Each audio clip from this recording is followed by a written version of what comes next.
जयपुर में कांग्रेस अध्यक्ष गोविंद सिंह डोटासरा ने पीसीसी कार्यालय का निरीक्षण किया। साथ ही डोटासरा ने पीसीसी में पार्टी नेताओं और कार्यकर्ताओं से मुलाकात की और इस दौरान संगठन की गतिविधियों को लेकर पदाधिकारियों से चर्चा भी की गई। तो गोविंद सिंह डोटासरा ने पीसीसी कार्यालय का निरीक्षण किया और पार्टी नेताओं और साथ ही कार्यकर्ताओं से गोविंद सिंह डोटासरा ने मुलाकात की है।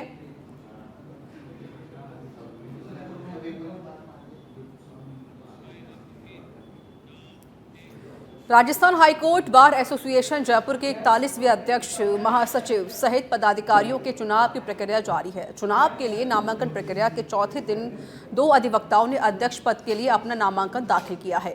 अधिवक्ता राजेश महेश्वरी और अधिवक्ता इंद्रेश शर्मा ने मुख्य चुनाव अधिकारी राजेश कर्नल, चुनाव अधिकारी गजेंद्र सिंह राठौर और राजीव शर्मा के समक्ष नामांकन पत्र दाखिल किया। इंद्रेश शर्मा ने अध्यक्ष पद के लिए 1 और राजेश महेश्वरी ने अध्यक्ष के लिए ही कुल 4 नामांकन दाखिल किए हैं। अधिवक्ता इंद्रेश शर्मा के प्रस्तावक के तौर पर वरिष्ठ अधिवक्ता आरपी सिंह और राम कुमार शर्मा मौजूद रहे, तो वहीं राजेश महेश्वरी के नामांकन के दौरान प्रस्तावक वरिष्ठ अधिवक्ता सुधीर गुप्ता, जीएस बाफना, रमेश शर्मा, आमीन अली, बीके शर्मा, कैलाश सुरेला और शशि शेखर गौड और दिलीप सिंह जादौन मौजूद रहे। आज 29 तारीख से हमने नामांकन लेने शुरू किए थे और आज 3 तारीख तक 4 दिन हो गए और अभी तक हमारे पास में कुल 12 नॉमिनेशन फॉर्म आ चुके हैं। उनमें से 2 अध्यक्ष पद के आए हैं, 1 सेक्रेटरी पद के और बाकी एग्जीक्यूटिव ऑफिसर्स के और एग्जीक्यूटिव मेंबर्स और कुछ ऑफिस बीयर्स के आए हैं। तो कुल 12 नॉमिनेशन फॉर्म अभी तक हमने ले लिए। 5 तारीख तक हमें नॉमिनेशन फॉर्म देने हैं और आज अभी तक 1 बजे तक 2 अध्यक्ष फॉर्म के लिए नॉमिनेशन फॉर्म हमने प्राप्त किए हैं। किसके? इनमें से इंद्रेश शर्मा जी हैं जो अध्यक्ष पद के लिए हैं, 1 राजेश महर्षि जी हैं जिन्होंने अध्यक्ष पद के लिए नॉमिनेशन दाखिल किए हैं। कितने नाम? राजेश महर्षि जी ने कुल 4 नॉमिनेशन फॉर्म जमा कराए हैं। इंद्रेश शर्मा जी ने 1 नॉमिनेशन फॉर्म जमा कराया। जयपुर में जेडीए की लगातार अवैध निर्माणों पर कार्रवाई कर रहा है, लेकिन उसके बावजूद भी अवैध निर्माण नहीं थम रहा है। जेडीए की बिना अनुमति के अवैध निर्माण हो रहा है। जेडीए लगातार कार्रवाई करने के बाद भी जोन 14 में अवैध निर्माण जारी है, जिसके चलते कई सवाल उठ रहे हैं। अब देखना ये होगा कि जोन 14 के अधिकारी अवैध निर्माणों पर कार्रवाई कब करते हैं।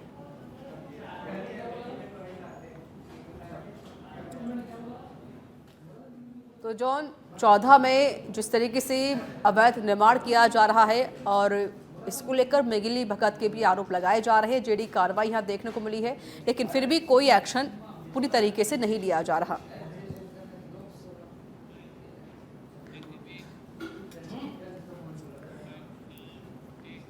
और राइजिंग राजस्थान समिट को लेकर नगर निगम ग्रेटर भी एक्शन में दिखाई दे रहा है। वहीं आज नगर निगम ग्रेटर जयपुर महापौर डॉक्टर सौम्या गुर्जर की ओर से स्वच्छ शौचालय अभियान के तहत शहर के सार्वजनिक शौचालयों का निरीक्षण किया गया। इस अभियान का उद्देश्य शौचालयों की सफाई व्यवस्था और उपलब्ध सुविधाओं की स्थिति का आकलन करना था। निरीक्षण के दौरान महापौर ने आमजन से शौचालयों की सफाई व्यवस्था पर सीधा फीडबैक लिया है, जिसमें उन्होंने कॉलेज के छात्रा और शौचालय का नियमित उपयोग करने वाले एक दुकानदार से बातचीत कर उनकी राय जानी है। महापौर ने निरीक्षण के दौरान शौचालयों में पानी की उपलब्धता, शौचालय परिसर और उसके आसपास की सफाई, sanitary pad machine, hand wash और डस्टबिन की उपलब्धता की भी जांच की।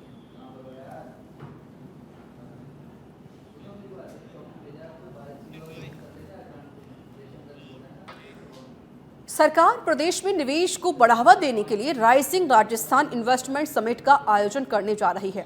वहीं जयपुर में देश का सबसे पहला निजी क्षेत्र का वेटरनरी कॉलेज खोलने वाले डॉक्टर राज खरे न्याय के लिए भटक रहे हैं। बीते दिनों उन्होंने एसीबी कार्यालय पर धरना भी दिया। इसको लेकर डॉक्टर खरे से बात की हमारे संवाददाता कुणाल भटनागर ने, आप भी सुनिए।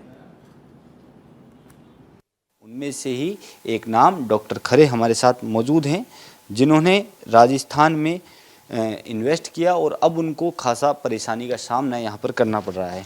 सर, कब आपने जो है इन्वेस्टमेंट, जब आपकी मुलाकात हुई थी विदेश में, क्या कुछ घटनाक्रम रहा उस समय? वहाँ पर पूर्व मुख्यमंत्री भैरव सिंह शेखावत जी अमेरिका गए थे अपना इलाज कराने के लिए। मैं वहीं से पर उनसे मिला और मिलने के बाद उन्होंने कहा कि भाई यहाँ आ जाओ और कुछ करो अपने राजस्थान का। तो हमने कह दिया बाबूजी आप पर हुक्म करो, हम आ जाएंगे। 5 हफ्ते बाद ही जब वो कुछ ठीक हो गए तो हमने कॉल किया टेलीफोन पे, तो उन्होंने कहा कि हम आ जाओ, हम बात करेंगे। फिर आकर के हमने कहा कि अब हमको ज़मीन हम वेटरनरी कॉलेज ही खोल सकते हैं और प्राइवेट सेक्टर में, क्योंकि हिंदुस्तान में कहीं भी कोई प्राइवेट वेटरनरी कॉलेज था नहीं। तो उन्होंने कहा कि ठीक है, हमको लेकर के गए उस आगरा रोड पे जो इस समय जामडोली वगैरह ज़मीन पड़ी हुई थी, तो उन्होंने दिखा दिया। हम जहाँ तक उनका हमारी निगाह गई वहाँ पर उनके सेक्रेटरी को नक्शे में मार्क करा दिया वो कॉलेज। फिर हमने कहा, पूछा लोगों से कि भाई पैसा इसका कितना होगा, तो हमको बहुत ज़्यादा लग रहा था, हमारे पास था नहीं। तो हमने कहा कि ठीक है, जितना हम ले लेते हैं और ज़मीन और बाकी हम वो बाद में ख़रीद लेंगे। कॉलेज फिर अलॉटमेंट हो गया हमारा, हमने पैसा जमा कर दिया। यहाँ पे धीरे धीरे बढ़ता गया और बढ़ने के बाद वो ग्रो हुआ। करीब 2012-13 में हमको कुछ पैसे की ज़रूरत पड़ी, तो हमने दूल्हेराम मीना को किसी ने कहा कि पैसा ये इतना MOU, उन्होंने कहा कि हम 6 करोड़ का MOU कर रहे हैं।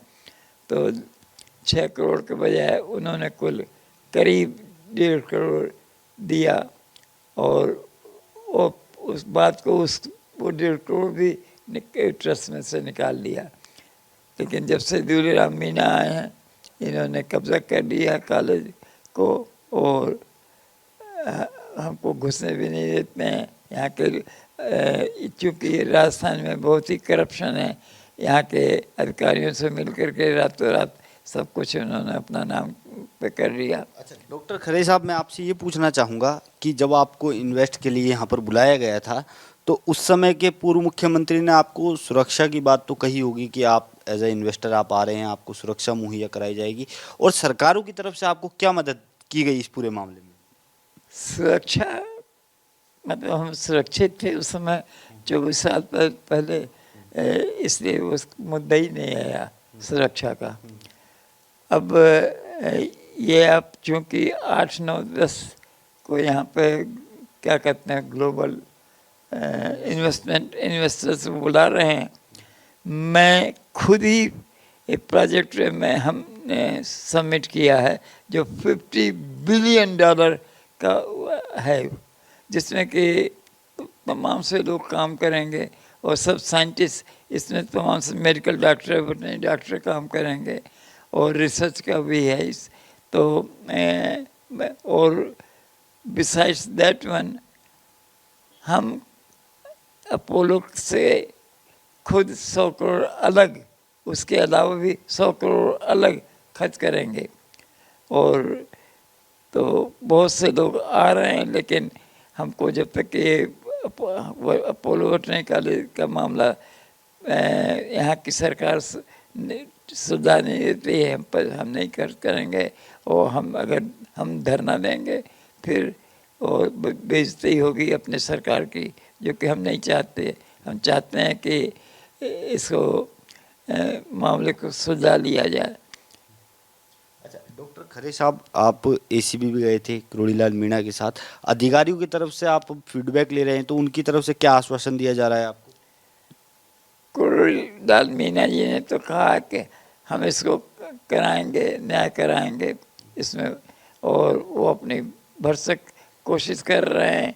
लेकिन अपने DG जो एंटी करप्शन के हैं, उनके ऊपर किसी तरह का नोइंगली अनकॉन्शियसली उनके ऊपर पॉलिटिकल प्रेशर है, जिसकी वजह से वो हिचक रहे हैं। नहीं तो वो उनको दुर्गा मीना ने 35 करोड़ रुपए जो कर दिया, 3 आईओ जांच कर चुके हैं, तो इसलिए कोई ज़रूरत नहीं है। वो अरेस्ट कर सकते हैं, लेकिन अरेस्ट अभी तक नहीं किए। अच्छा, डॉक्टर खरे साहब, अगर मुख्यमंत्री, क्योंकि राइजिंग राजस्थान हो रहा है 9, 10, 11 को और इन्वेस्टमेंट समिट है, तमाम MOUs राजस्थान में होने वाले हैं, विदेशों से भी आ रहे हैं लोग, अगर आपसे आज मुख्यमंत्री भजनलाल शर्मा कहें कि MOUs आप कर सकते हैं हमारे साथ या करें, आपको सुविधा दी जाएगी, तो आप आज की स्थिति में करेंगे? बिल्कुल करेंगे, और हमने सबमिट भी कर दिया है। वो प्रपोजल सबमिट हो गया है। हम वो भी अपोलो वेटरनरी कॉलेज के से और वहाँ के अमेरिकन कंपनी की सबमिट हो गया प्रपोजल, लेकिन हम फिर हम विड्रॉ कर देंगे अगर नहीं ये करेंगे। अच्छा, ये वेटनरी कॉलेज वाला मामला अगर नहीं सुलझता? हाँ, हम विड्रॉ कर लेंगे। ठीक है। तो आपने सुना कि जो है यहाँ पे डॉक्टर खरे थे जो अपनी व्यथा को बता रहे हैं। राजस्थान में एक तरफ इन्वेस्टमेंट समिट की तैयारी चल रही है, वहीं दूसरी ओर डॉक्टर खरे जो हैं लगातार सिस्टम और सरकार से लड़ते हुए नजर आ रहे हैं। कैमरा पर्सन हरिशंकर त्यागी के साथ मैं कुणाल भटनागर, सच बेधड़क जय। जयपुर में deputy CM doctor Premchand Bairwa ने BMS फेडरेशन के 16वें प्रदेश अधिवेशन के पोस्टर का विमोचन किया। प्रदेश अधिवेशन 14-15 दिसंबर 2024 को पुष्कर में आयोजित होगा, जिसमें deputy CM doctor Premchand Bairwa और मंत्री सुरेश सिंह रावत शामिल होंगे। फेडरेशन के प्रदेश महामंत्री सत्यनारायण शर्मा ने बताया कि कुल 6 सत्रों में अधिवेशन संपन्न होगा।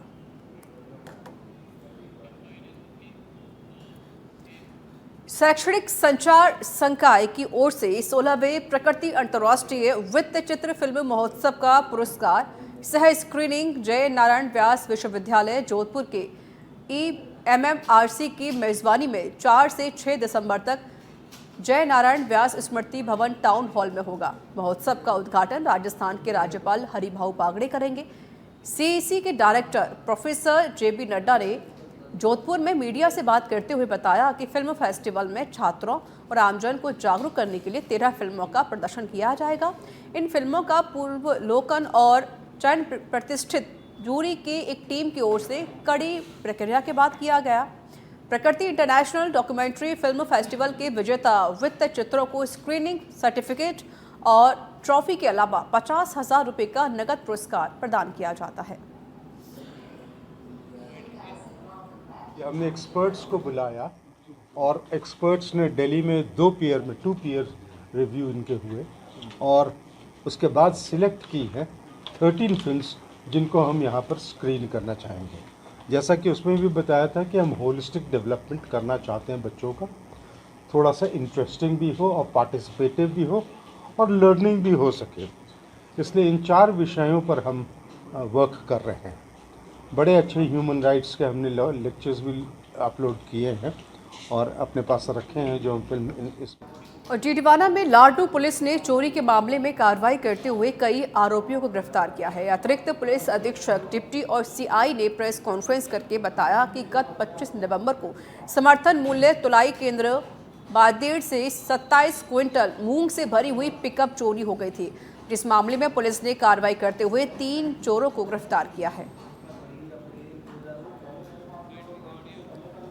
दिनांक 26 नवंबर 2024 को पुलिस थाना लाडनू पर रिपोर्ट चैनाराम ने दी थी कि 25 की तारीख को अपनी पिकअप में मूंग भरकर लेकर आया था और जो बादेड़ बस स्टैंड पर जो समर्थन मूल्य के जो सेंटर है वहाँ पर उसने लगाया, उसका नंबर नहीं आया तो उसने अपनी गाड़ी खड़ी कर दी और दूसरे दिन सुबह उसको आके संभाला तो उसको वहाँ पर नहीं मिली। इस पर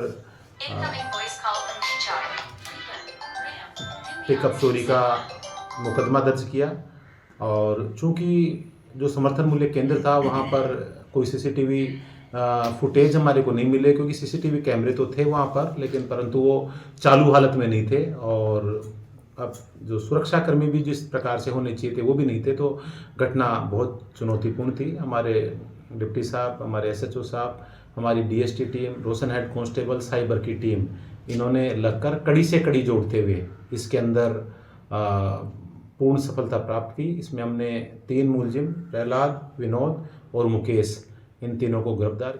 पाली के सुमेरपुर ब्लॉक के 9वीं स्थित राजकीय आदर्श प्राथमिक स्वास्थ्य केंद्र को तीसरी बार सम्मान पर ग्रामीणों में खुशी की लहर है। मंगलवार को उपखंड प्रशासन और चिकित्सा विभाग के संयुक्त तत्वाधान में 9वीं में सम्मान समारोह का आयोजन किया गया।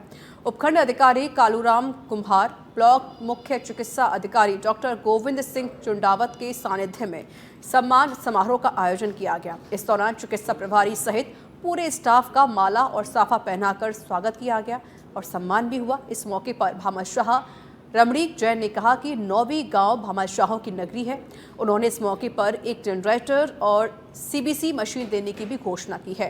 कार्यक्रम में उप सरपंच रमेश कुमार त्रिवेदी, सरपंच प्रतिनिधि विनोद राठौड़, कांग्रेस नेता हरिशंकर मेवाड़ा, भंवर चौधरी, ग्राम विकास अधिकारी भरत सिंह परमार सहित कई लोग मौजूद रहे। स्वास्थ्य मंत्रालय की एनक्वास योजना के अंतर्गत नेशनल सर्टिफिकेशन, क्वालिटी सर्टिफिकेशन में इनका चयन हुआ है। हम सब के लिए बड़े गर्व की बात है और हमारी जो दूसरे पीएससी है इससे प्रेरित हो, उस दृष्टि से हमने पूरे टीम का अभिवादन करने की दृष्टि से ये प्रोग्राम रखा था। समस्त ग्रामवासियों और भामाशाहों से अन्य सहयोग भी अपेक्षित है और उसी दृष्टि से हमने ये कार्य किया। पाली के सुमेरपुर में उपखंड अधिकारी ने 9वीं ग्राम पंचायत और सार्वजनिक उद्यानों का निरीक्षण किया है और ग्रामीणों की समस्याएं सुनकर समाधान का भरोसा भी दिलाया गया। इस दौरान उपखंड अधिकारी ने सरपंच प्रतिनिधि, उप सरपंच समेत अधिकारियों से साफ सफाई की पूरी जानकारी ली। वहीं सरपंच प्रतिनिधि और कई लोगों ने जवाई नदी में बजरी के अवैध खनन को लेकर भी शिकायत की है।